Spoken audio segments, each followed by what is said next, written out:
I welcome you all again for video series कड़ी सर्व विश्वविद्यालय Gandhinagar BPCCS BCA college. और आज हम डिस्कस करेंगे BCA semester 1 subject code BC105 digital electronics subject है। आज का टॉपिक है प्राइमरी मेमोरी। और आप सब लोग मुझे जानते हैं, मैं हूं डॉक्टर अभिजीत सिंह जाडेजा। मेरे सब्जेक्ट पार्टनर है professor Yogendra Patel. Friends, primary memory जो है वो लैपटॉप में, कंप्यूटर में, डेस्कटॉप में आती है, एज वेल एज आपका favourite digital gadgets, mobile, tablet, हर जगह पे प्राइमरी मेमोरी का इम्पोर्टेंट है, ऑलमोस्ट हर डिजिटल गैजेट्स के अंदर। तो चलिए हम स्टार्ट करते हैं।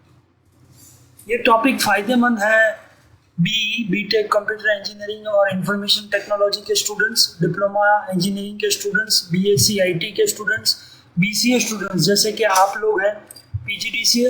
ये टॉपिक सीखने के लिए आपके पास कोई प्री रिक्विजिट मतलब कोई प्री ट्रेनिंग की ज़रूरत नहीं है, क्योंकि ये बहुत बेसिक टॉपिक है। जिस तरह से ब्लॉक डायग्राम हमने ह्यूमन बॉडी के साथ कंपेयर किया था, इनपुट, प्रोसेस और आउटपुट, वैसे ही ब्रेन के साथ मैं यूज़ करूँगा कंपेरिजन कंप्यूटर मेमोरी का। Main data manage by our brain, like family members के date of birth, contact number, वो सब हम लोगों के कुछ एक फैमिली मेंबर 10-15 लोगों के डेट ऑफ बर्थ और कॉन्टैक्ट नंबर याद रहता है, और ये हमारी ब्रेन याद रखती है। हमारे बॉडी के अंदर हमारे ब्रेन का काम है, उसको प्राइमरी मेमोरी कहते हैं। कंप्यूटर में प्राइमरी मेमोरी में रैम और रोम आते हैं। ओके, जो डेटा हम लोग याद नहीं रख पाते, जैसे कि हमारे बहुत सारे फ्रेंड्स हैं, वो सभी फ्रेंड के डेट ऑफ बर्थ और मोबाइल नंबर याद नहीं रख पाते, तो हम लोग उनका मोबाइल नंबर याद रखते हैं। ये मोबाइल के अंदर कॉन्टेक्ट में सेव करके रखते हैं, या सोशल मीडिया के अंदर ये जो सॉफ्टवेयर्स आजकल आए हैं सोशल मीडिया के, जो फेसबुक है, ट्विटर है, इंस्टाग्राम है, स्नैपचैट है, उसको सेकेंडरी मेमोरी कहते हैं। बट सॉफ्टवेयर को सेकेंडरी मेमोरी नहीं कहते हैं। जो डिवाइसेस जिसके अंदर ये सेव होता है, जैसे कि हार्ड डिस्क है, पेन ड्राइव है, ये सब चीज़, और जो सॉफ्टवेयर या ऐप है वो तो एक दूसरे के सोशल सॉफ्टवेयर है या सोशल मीडिया सॉफ्टवेयर है, जिससे हम लोग एक दूसरे का सब डेटा लेते हैं। बट फिर भी सोशल मीडिया के अंदर भी क्लाउड डेटाबेस तो होता ही है, जिसमें हम अपनी प्रोफाइल, अपने वीडियोस, अपने इमेजेस वगैरह सब सेव करके रखते हैं। तो ये थी सेकेंडरी मेमोरी और प्राइमरी मेमोरी। कंप्यूटर के अंदर टोटल 2 प्रकार की मेमोरी होती है। इंटरनल मेमोरी, जो कि यहाँ पे दिखाया गया आपका ब्रेन जैसा, जिसमें ब्रेन के टाइप्स और ब्रेन के अंदर एक्टिविटी होती है। सेकेंडरी मेमोरी, जैसे ये एनिमेशन दिखा रहा है कि आप उसमें स्टोर करते हो। आज का लेक्चर प्राइमरी मेमोरी है, बट फिर भी हार्ड डिस्क सेकेंडरी मेमोरी है।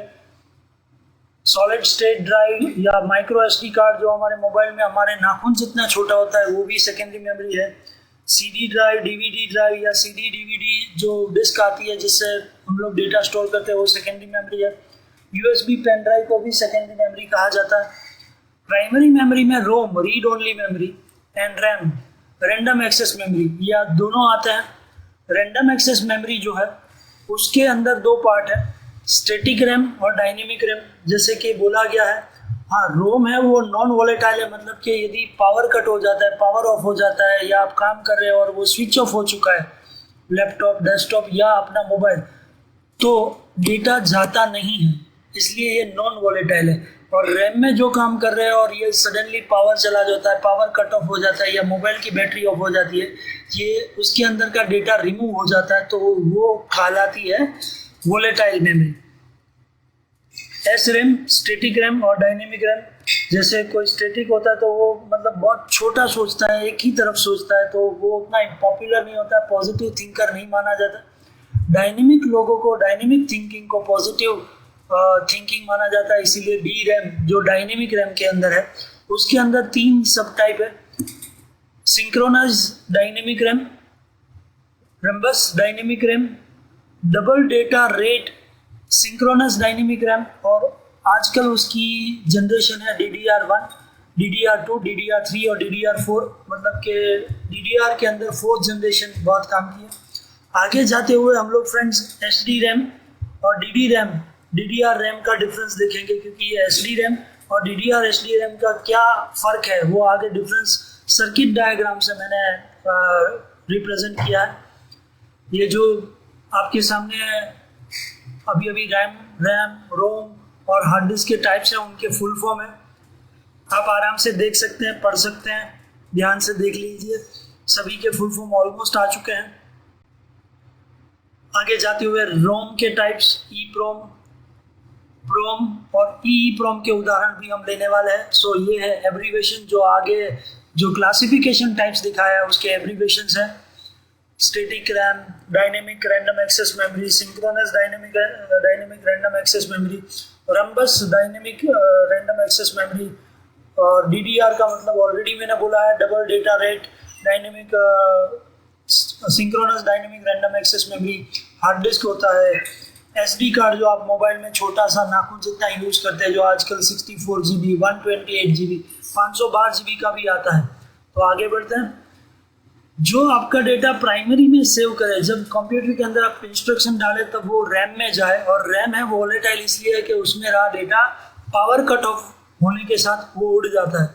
जो भी इंस्ट्रक्शन आती है वो पहले वहां से होती है, इसलिए वो रैम कहलाता है।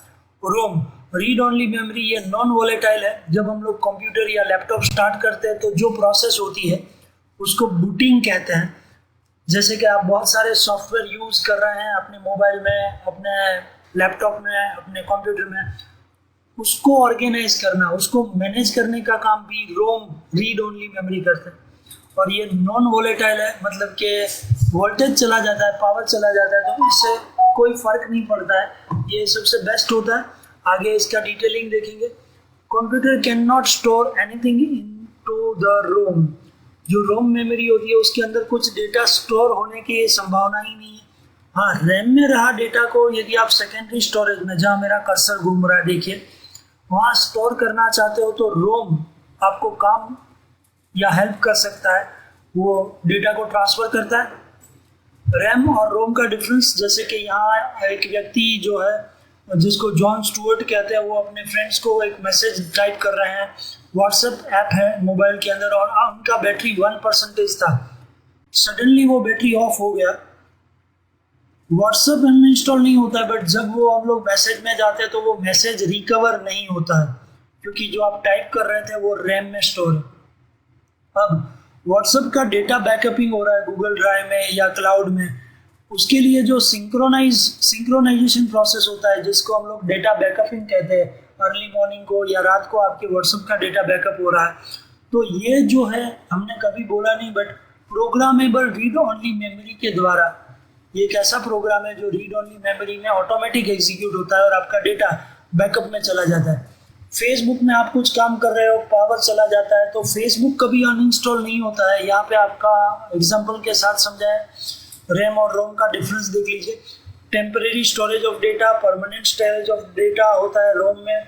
It is depend on power, so it is volatile. RAM, it is not depend on power, so it is non volatile. ROM, storing data in megabyte, storing data in gigabyte, use to normal operation, जो हम लोग type करते रहते हैं, जो temporary data को manage करते हैं, वो रैम। और use for startup the computer, booting the computer और manage the software, writing data faster और मैनेजिंग डेटा स्लो। आप कभी भी अपना फ़ोन रीस्टार्ट करना, फ़ोन रीस्टार्ट करने के बाद फ़ोन इज रीस्टार्टिंग या phone is booting, wait for some few minutes, ऐसे मैसेज आता है, क्योंकि जब आप कंप्यूटर या लैपटॉप रीस्टार्ट करते हैं तब पूरा ऑपरेटिंग सिस्टम लोड होता है और इसलिए मैनेजिंग में टाइम लगता है। More over, manage input type of data, किस प्रकार के डेटा आप डालते हैं वो मैनेज करने का काम करता है। More over, manage type of software, कितने सॉफ्टवेयर आपने इंस्टॉल किए, बूटिंग की प्रक्रिया, ऑपरेटिंग सिस्टम।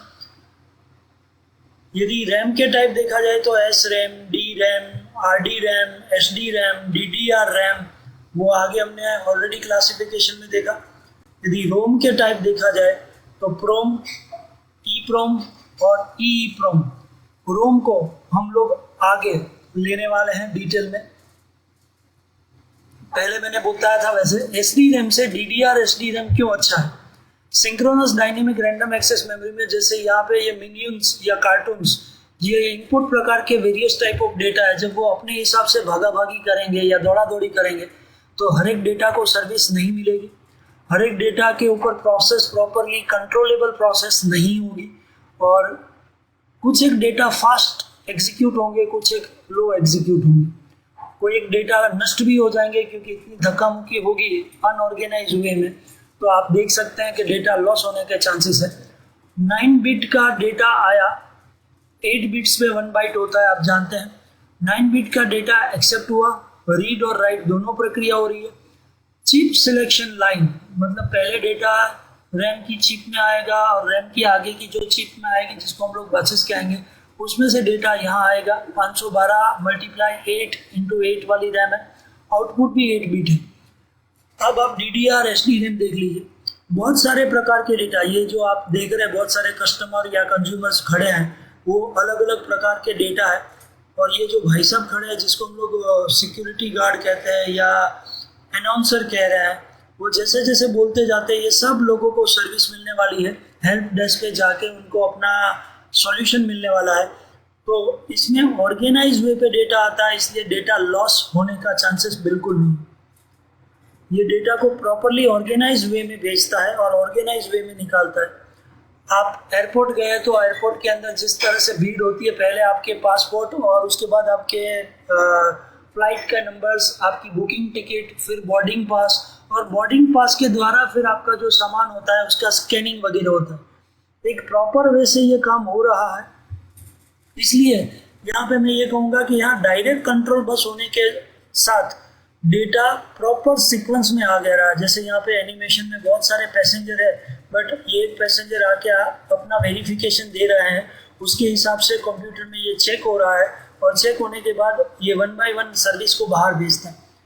12 बिट का एड्रेस अंदर गया, 512/12 या 512/8 रैम को एग्जीक्यूट किया, डायरेक्ट कंट्रोल बस यहाँ पे आता है और आउटपुट में जहाँ मैंने बोल्ड करके रखा है आप देख सकते हैं 12 बिट का डेटा एड्रेस बाहर है।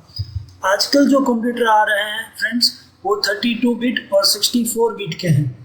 उनके प्रोसेसर की कैपेसिटी 64 बिट्स का मतलब है 8 bytes, 1 byte equal to 8 bits. तो एक साथ 8 बाइट के डेटा को मैनेज करना, इनपुट फ्लो को और आउटपुट फ्लो को, तो वो कंप्यूटर बेशक ज़्यादा पावरफुल है, फास्ट काम कर रहे हैं। तो जब भी आप डेस्कटॉप या लैपटॉप खरीदे तो 64 बिट का प्रोसेसर और रैम वाला खरीदे, ताकि जब आप DDR SD रैम लेंगे तब वही आएगा। और DDR4 रैम की ये फ्लेवर्स है। जब से पहले ये फ्लेवर मतलब DDR4 के अंदर रैम आई थी तो आप देख रहे हैं वहाँ पे 17-18 रैम के ऊपर छोटी छोटी ब्लैक कलर की ICs है। फिर उसको मॉडिफाई किया गया, साइज को और छोटा करवाया, और लास्ट जहाँ मेरा कर्सर घूम रहा है आप देख सकते हैं DDR4 mini DIMM अनबफर्ड ECC very low profile lab, जिसमें सब ब्लैक कलर की IC एक दूसरे के साथ माउंटेड है। ये DDR4 रैम लैपटॉप में भी यूज हो सकती है एज वेल एज डेस्कटॉप में भी हो सकती है। सो ये DDR4 रैम और DDR4 रैम के अलग अलग वेरिएंट्स हैं, जो पहले 16 ICs में, फिर 5 ICs में, फिर आप देख रहे हैं 9 IC और उसके बाद अभी 4 IC, और लेटेस्ट जिसको मिनी DIMM कहा गया है, जो इसको नैनो टेक्नोलॉजी के द्वारा यूज़ किया गया है, लेटेस्ट लैपटॉप और डेस्कटॉप में यूज हो रहा है। तो ये थी DDR4 रैम जो 4th जनरेशन है डबल डेटा रेट की। आगे यदि हम लोग देखें तो read only memory it's a class of storage media used in computer. ये स्टोरेज के लिए यूज़ हो रहा है, but data store in ROM can not be modify. एक बार जो डेटा उसमें स्टोर हो चुका है उसको मॉडिफाई करना इम्पॉसिबल है। ROM is a non volatile storage, data remains unchange even after switching off the computer. पहली बात तो यदि कंप्यूटर स्विच ऑफ हो जाता है, पावर ऑफ हो जाता है, तो भी ये रोम रीड ओनली मेमोरी में जो प्रोग्राम होता है वो डिलीट नहीं होता है। ये रैम के सामने उसकी एक खासियत है। रोम है उसके 3 प्रकार है, प्रोम, ई प्रोम, ई प्रोम। पर ये प्रोग्रामेबल रीड ओनली मेमोरी होती है, ये एक सर्किट या चिप के स्वरूप में होती है। अब हम प्रोम का टाइप और यूज़ देखते हैं। Manage device storage partitions and booting process. आपके कंप्यूटर में बहुत बार आप पेन ड्राइव डिटेक्ट करते हो और पेन ड्राइव इंसर्ट करते हो तो नोटिफिकेशन में जहाँ नीचे क्लॉक है वहाँ पे आ जाता है USB connected, Bluetooth connected, Bluetooth music connected. फिर ये जो भी डिवाइस इन होती है या आउट होती है यूएसबी पोर्ट के द्वारा या दूसरे पोर्ट से या वीडियो पोर्ट से, वो रीड ओनली मेमोरी के अंदर प्रोग्रामेबल रीड ओनली मेमोरी में ऐसा प्रोग्राम होता है, एक सीक्वेंशियल लॉजिकल इंस्ट्रक्शन होता है जिसके द्वारा होता है आपकी हार्ड डिस्क में C drive, D drive, E drive, F drive जितने भी पार्टीशंस है उस पार्टीशंस में आप डेटा कहाँ स्टोर करते हैं, या आप जब कोई डेटा ओपन करते तो जो डायलॉग बॉक्स आता है तो वही पार्टीशंस आपको माई कंप्यूटर में मिलते हैं और वहाँ से डेटा रीड करना एज वेल एज आपका कोई अनसेव्ड डेटा राइट करने के लिए जो डायलॉग बॉक्स खुलता है उसके हार्ड डिस्क के अंदर जितने पार्टीशंस है, ट्रैक है, उस सबको मैनेज करता है। दूसरा प्रोग्रामेबल रीड ओनली मेमोरी आपकी बूटिंग ऑपरेटिंग सिस्टम, यदि आप डेस्कटॉप या लैपटॉप चला रहे तो विंडोज़ ऑपरेटिंग, आजकल विंडोज़ 8, विंडोज़ 10 का ट्रेंड चल रहा है, उसकी प्रोसेस को काम करता है और ये एडिटेबल नहीं है। जिस तरह से मेरा अभी कर्सर घूम रहा है, कैन नॉट बी मॉडिफाइड और एडिटेबल, बिकॉज आप जानते हैं कि ये एडिटेबल होता तो विंडोज़ 10 की जगह पे मैं अभिजीत XP, अभिजीत नेक्स्ट या अभिजीत 43 ऐसा कुछ नाम लिखता, बट ये बूटिंग प्रोसेस होती है, उसकी रजिस्ट्री फाइल होती है, वो एडिटेबल नहीं होती। नेक्स्ट रोम का टाइप है वो है EEPROM, erasable programmable read only memory. It manage to remove और erase some temporary data from device. Mobile के अंदर सेटिंग के अंदर ऐप्स में, और ऐप्स में आप जाएंगे तो वहाँ पे क्लियर डेटा करके एक चीज़ का ऑप्शन होता है और क्लियर कैच मेमोरी होता है। कैच मेमोरी हम लोग आगे पढ़ेंगे इसी वीडियो में, तब देखेंगे। बट जब डेटा की रजिस्ट्री क्लियर करनी है, आपने कोई एक सॉफ्टवेयर अपने लैपटॉप या डेस्कटॉप में इंस्टॉल किया, फॉर एग्जांपल CC क्लीनर, थोड़े महीने बाद आपने लाइसेंस वर्जन खरीद लिया एंटीवायरस का, तो अब CC क्लीनर की ज़रूरत नहीं है तो आप अनइंस्टॉल करेंगे तो उसकी रजिस्ट्री चलेगी, उसका जो पर्टिकुलरली जो आपका कंट्रोल पैनल में उसका रजिस्ट्री होगा वो रिमूव होगा, पूरा सॉफ्टवेयर अनइंस्टॉल होगा और डिवाइस से अनइंस्टॉल हुआ सॉफ्टवेयर है उसको यूज़ करा जाएगा। EEPROM का मतलब है electronically erasable programmable read only memory. इसी वीडियो में मैंने सब फुल फॉर्म दिए थे। It can manage registry type of data and make space when delete any software or any app from digital device। यदि मेरे मोबाइल से मैं 8 सॉफ्टवेयर अनइंस्टॉल कर दूं तो मोबाइल के बीच में जो उसकी रजिस्ट्री फाइल होती है जिसके द्वारा मैं लॉगिन करता हूं, जैसे कि फेसबुक है, उसमें मेरा जीमेल आईडी और पासवर्ड मैं एंटर करता हूं, आप लोगों का भी वही है। पर EEPROM के द्वारा आप कभी भी कैश को क्लियर कर सकते हैं एज वेल एज डेटा को भी क्लियर कर सकते हैं। जो रजिस्ट्री वाला डेटा है वो भी रिमूव होता है। और मान लीजिए कि डेस्कटॉप और लैपटॉप में काम कर रहे हैं और यदि कोई सॉफ्टवेयर आपने अनइंस्टॉल किया तो उसकी रैंडम एक्सेस मेमोरी में स्पेस जनरेट करने का काम या वो फ्री स्पेस बनाने का काम जिसका है वो है EEPROM। आई थिंक अब आपको PROM, EEPROM और EEPROM समझ में आ गया है। आगे बढ़ते हैं। वर्चुअल मेमोरी ये असिस्टेंट है रैम का। मैं पहले इसका इंट्रोडक्शन ऐसे देता हूँ जैसे कि अभी आप लोग देखते ही हैं। It is use to run out of RAM opening too many programs and files. When RAM is full of the computers will move data from RAM that is not has been used recently to temporary allocation RAM into the secondary storage। आपके hard disk में या कहीं पे भी आपके पास जो भी mobile app है या आपका सॉफ्टवेयर है वो आप ओपन करते हैं और मिनिमाइज़ करते हैं। जब आप उसको मिनिमाइज़ करते हैं, क्योंकि कंप्यूटर और डिजिटल डिवाइस मल्टीटास्किंग होते हैं, तो जब हम उसको मिनिमाइज़ करते हैं तो जो मेमोरी एक्टिवेट होती है, जो रैम का असिस्टेंट है, उसको कहा जाएगा वर्चुअल मेमोरी। जैसे आप देखो नो वर्चुअल मेमोरी, यहाँ प्रोग्राम A और प्रोग्राम B है, वो रियल मेमोरी या रैम से मैनेज हो रहा है। पर जब हम लोग मल्टीपल डेटा को मैनेज करते हैं तो वर्चुअल मेमोरी एक्टिव होती है स्टैक वाइज। ये हार्ड डिस्क में से डेटा रीड हुआ B, C, A, C, B, और यहाँ पे आप देखो मैं उदाहरण के साथ समझाऊंगा कि मैंने सुबह उठ के मैंने सीसी क्लीनर खोला, ये ए येलो कलर मिनिमाइज़ कर दिया। उसके बाद तुरंत मैंने व्हाट्सएप खोला, सी लाइट पिंक कलर मिनिमाइज़ कर दिया। उसके बाद मैंने बी कलर पे फेसबुक खोला, फिर से मैंने वो 3 सॉफ्टवेयर जो मिनिमाइज थे उसमें से मैं अगेन सी में गया, व्हाट्सएप ऑन किया। जब मोबाइल से आप मिडल बटन प्रेस करके कोई भी ऐप को मिनिमाइज कर देते हैं तो वो बहुत सारी ऐप को मैनेज करने का काम वर्चुअल मेमोरी करता है, और वर्चुअल मेमोरी ऐसे स्टैक बनाता रहता है। जितने मल्टीपल प्रोग्राम्स ज़्यादा, उसमें से आप एक्टिव तो कोई भी एक में ही आप एक्टिव रह सकते हो, बाकी सब तो आप मिनिमाइज ही करते हो। मेरी एक एक्सपर्ट एडवाइस ये है कि if possible please do not minimize the software, please close it. Mobile के अंदर व्हाट्सएप पे काम किया, फेसबुक पे काम किया, इंस्टा पे काम किया, वो काम होने के बाद आप उसको स्वाइप आउट करके क्लोज कर दीजिए, क्योंकि उससे वर्चुअल मेमोरी में वो एक्टिवेट रहता है। इसीलिए जब कोई एक्स नाम का व्यक्ति व्हाट्सएप पे थोड़ी देर पहले काम करके मिनिमाइज़ कर देता है, फिर वाई उसका फ्रेंड बोलता है ए एक्स तू अभी व्हाट्सएप पे ऑनलाइन दिख रहा है बट फिर भी तू मेरा मैसेज नहीं देख रहा है, क्या है? तो आपने उसको मिनिमाइज़ करके रखा है। So do not minimize. Multitasking करेंगे उतना वर्चुअल मेमोरी ज़्यादा यूज़ होगा। यदि ये सेम चीज़ आगे बढ़ती रही तो एक दिन रैम और वर्चुअल मेमोरी दोनों के अंदर बहुत सारे ऐसे स्टैक, जहाँ पे मेरा माउस घूम रहा है देखिए प्लीज़, बहुत सारे स्टैक बन जाएंगे, और उससे आपका प्रोसेसर, आपका रैम लॉकडाउन में आ जाएगा। और वो लॉकडाउन में आएगा तब वो हैंग होना स्टार्ट होगा।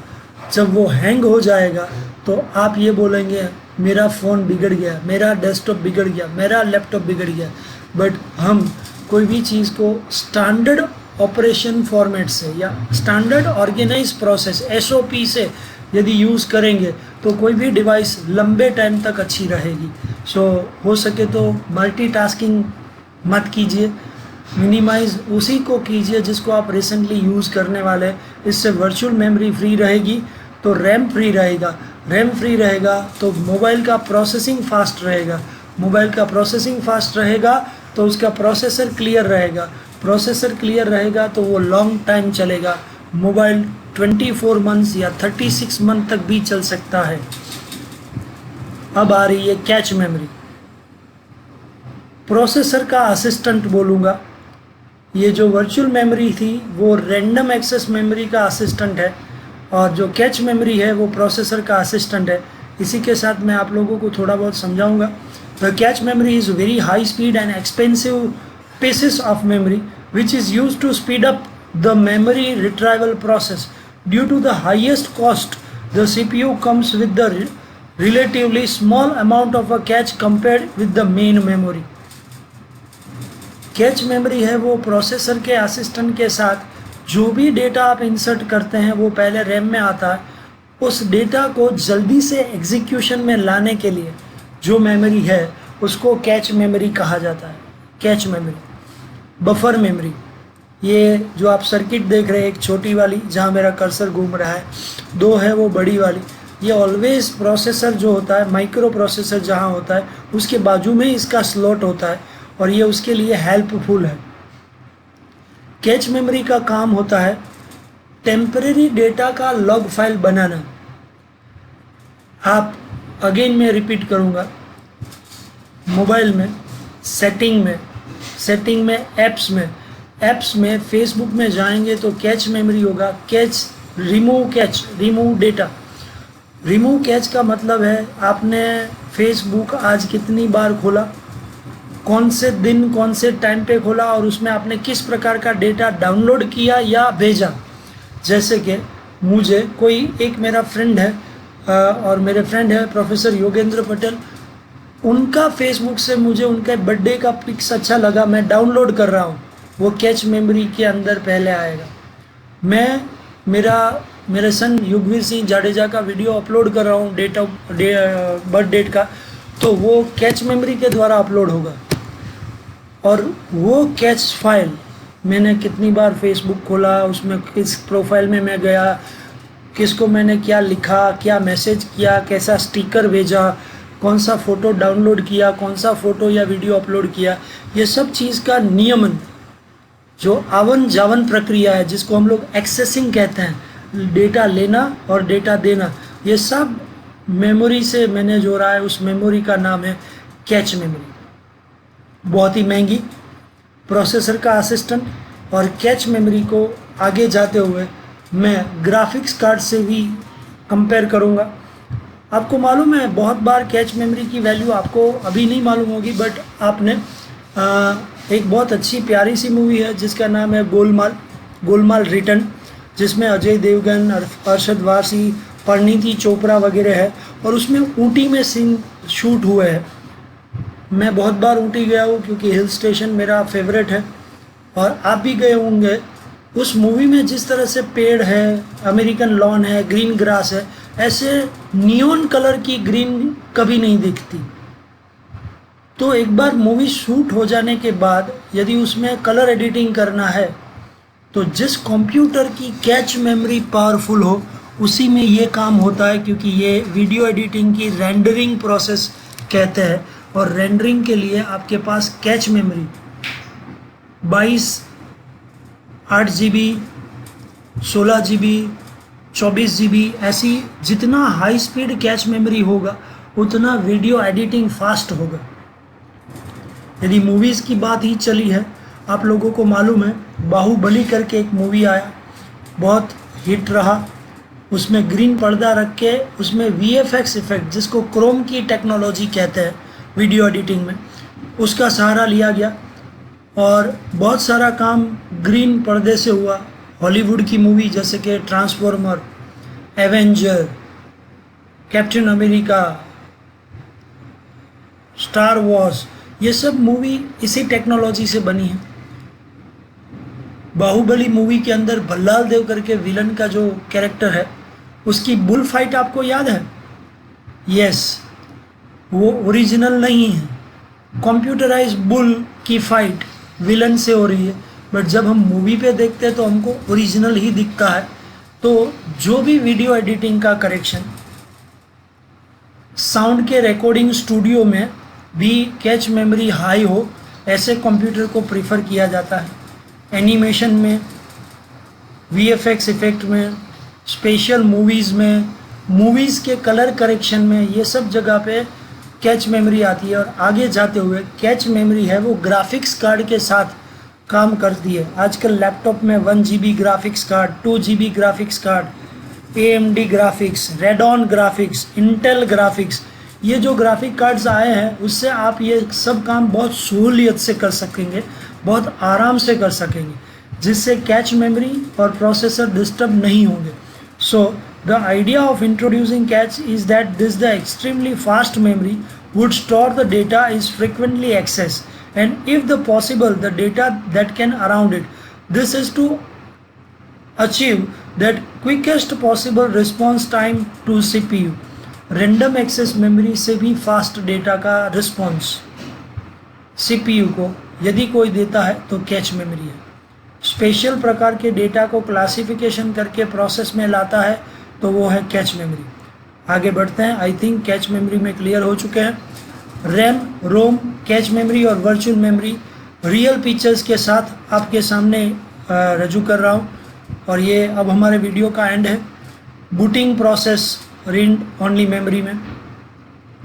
कंप्यूटर इज टर्न ऑन, तब जो मेमोरी एक्टिवेट होती है, जब हम पावर बटन दबाते हैं तब रोम एक्टिवेट आ जाता है, क्योंकि फिर वो मोबाइल की ऑपरेटिंग सिस्टम हो या आपके डेस्कटॉप की या लैपटॉप की।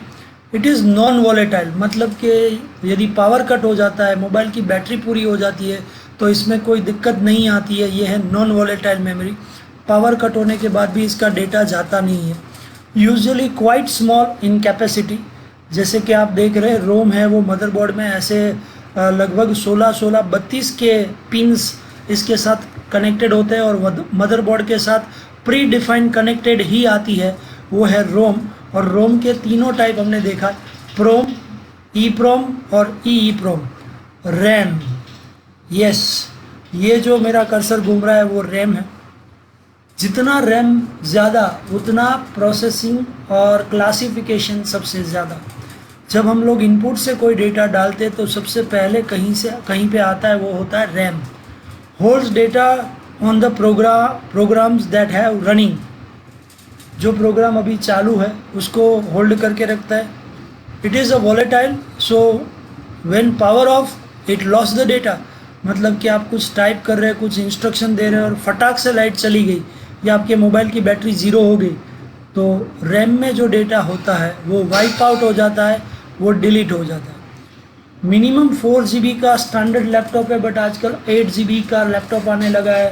कोई साउंड एडिटिंग और वीडियो एडिटिंग के लिए 12 GB रैम, 16 GB रैम का कंप्यूटर को भी यूज़ करते हैं। The more RAM the better performance. हम आजकल स्मार्टफोन लेने जाते हैं तो 4 GB का भाव और 6 GB का भाव अलग होता है। जो स्मार्टफोन होता है उसकी company same, model same, but वो 2 वेरिएंट में निकालते हैं मोबाइल, 4 GB और 6 GB। 6 GB का नियर बाई 2000 से 3000 रुपीज़ ज़्यादा होता है, क्योंकि जितना रैम ज़्यादा उतना परफॉर्मेंस अच्छा। आजकल 8 GB रैम के फ़ोन भी आ चुके हैं मार्केट में। OnePlus 8 जैसे फ़ोन और दूसरे बहुत सारी कंपनियों के फ़ोन हैं जो 8 GB रैम रजू कर रहे हैं। वर्चुअल मेमोरी, रैम का असिस्टेंट। मेरा कर्सर देख रहा है, देखो आप, क्रॉस में उसका असिस्टेंट है। It is use when running out of RAM, use to select the hard drive, temporary store data program. मतलब कि मल्टीटास्क आपने प्रोग्राम किया है, बहुत सारे प्रोग्राम को ऑन करके आप मिनिमाइज करते हैं, तो जिस मेमोरी के द्वारा मल्टीपल प्रोग्राम्स को मैनेज किया जाता है वो है वर्चुअल मेमोरी। वर्चुअल मेमोरी को बफर मेमोरी भी कहते हैं। Takes longer than accessing RAM, so not permanent solution. ये उसका असिस्टेंट है, रैम है उसका असिस्टेंट है। और यदि वर्चुअल मेमोरी में प्रॉब्लम आया तो रैम में प्रॉब्लम आएगा, और रैम में प्रॉब्लम आया तो प्रोसेसर में आएगा। इसीलिए हो सके तो आप अपने मोबाइल या लैपटॉप या डेस्कटॉप में मल्टीटास्किंग प्रोसेस ना करें। सॉफ्टवेयर या मोबाइल ऐप को यूज़ करने के बाद बंद करें, जिससे आपका मोबाइल लॉन्ग टाइम चलेगा, आपका लैपटॉप भी अच्छा चलेगा, हैंग नहीं होगा, स्लो डाउन नहीं होगा। अब आते हैं कैच मेमोरी। 4 और 4 8 टांगों वाली वो मेमोरी जो ऑलवेज प्रोसेसर के बाजू में रहती है। Located on the processor, located near the processor, small compare to RAM. मतलब कि रैम की कंपैरिजन में आप देख सकते हैं रैम बहुत बड़ी लंबी होती है, जिसको अपग्रेड किया जा सकता है। कैच मेमोरी को अपग्रेड नहीं किया जा सकता। ये प्रोसेसर का असिस्टेंट है। वर्चुअल मेमोरी रैम का असिस्टेंट और कैच मेमोरी है वो प्रोसेसर का assistant. Much quicker than RAM, RAM से छोटे होने के बावजूद ये बहुत फास्ट डेटा को मैनेज करते हैं, खास करके graphical data, animated data.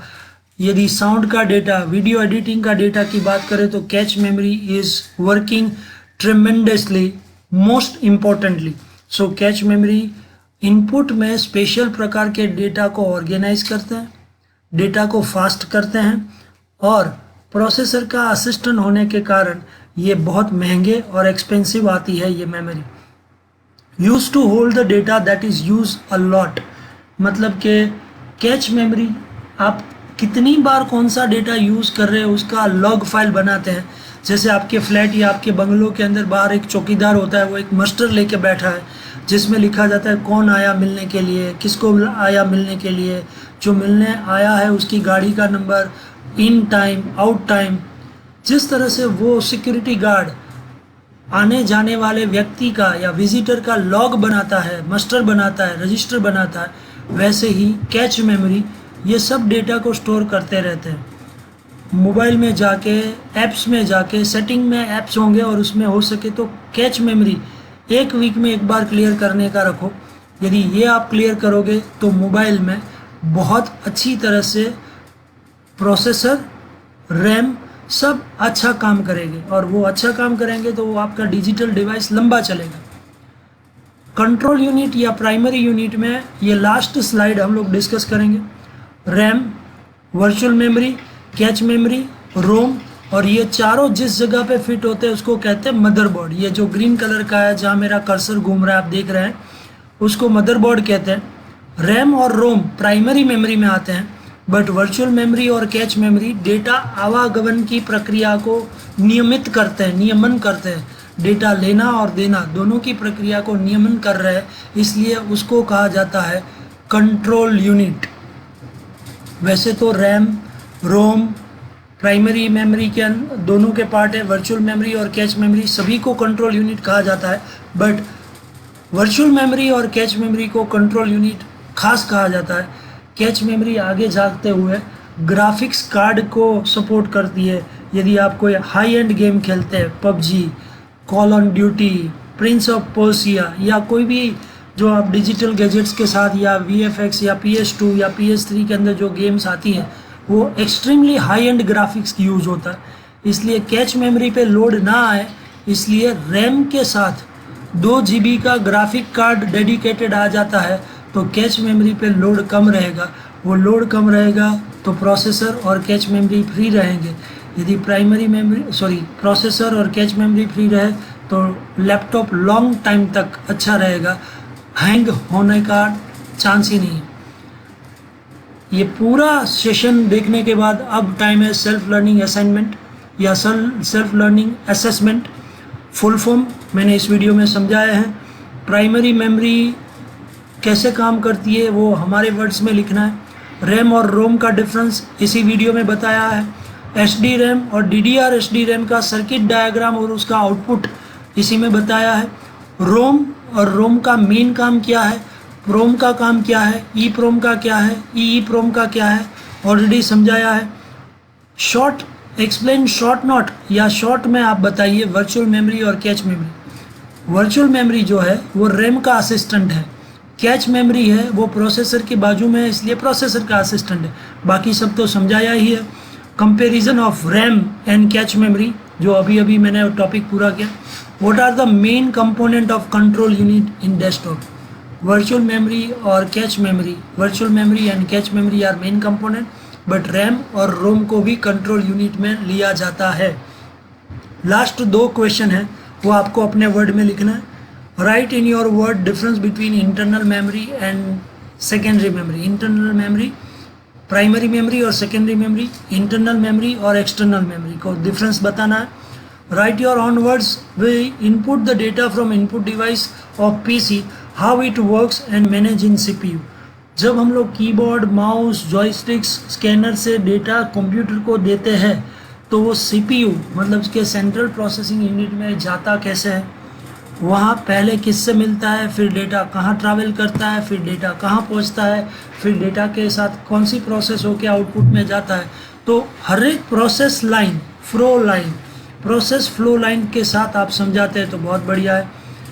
With in this, thank you so much for watching my video. Please like this video if you like it. Comment करें, आपको कोई डाउट है, क्वेश्चन है तो आप क्वेश्चन कर सकते हैं। प्लीज़ प्लीज़ प्लीज़ ये वीडियो आप अपने फेसबुक में, अपने व्हाट्सएप में शेयर कीजिए। यदि आपके कोई फ्रेंड्स, छोटे भाई बहन इंजीनियरिंग में, IT में, डिप्लोमा में, MCA में, MSc IT में पढ़ रहे हैं तो ये जो प्राइमरी मेमोरी का नॉलेज मैंने शेयर किया वो उनके साथ भी शेयर कीजिए ताकि उनको भी अपग्रेडेशन लगे। मेहरबानी करके आप मेरी चैनल को सब्सक्राइब कीजिए, बाजू में रहे बेल आइकन को दबाना ना भूलें ताकि 105 डिजिटल इलेक्ट्रॉनिक्स सब्जेक्ट का जो भी वीडियो मैं अपलोड नेक्स्ट करूं तो आपको नोटिफिकेशन मिले। Professor Yogendra Patel and doctor Abhijit Singh Jadeja की तरफ से once again thank you so much for watching this video. Thanks a lot. Stay home, stay safe and make social distancing because कोविड-19 चल रहा है, पेंडेमिक सिचुएशन है। अपने आप को भी संभालिए, सोसाइटी के अंदर भी आपका उत्तरदायित्व है, उसमें भी आप थोड़े सावधान रहिए, सुरक्षित रहिए, घर पे रहिए और सोशल डिस्टेंसिंग का पालन कीजिए। Thank you so much. Have a nice day to all. Thanks again.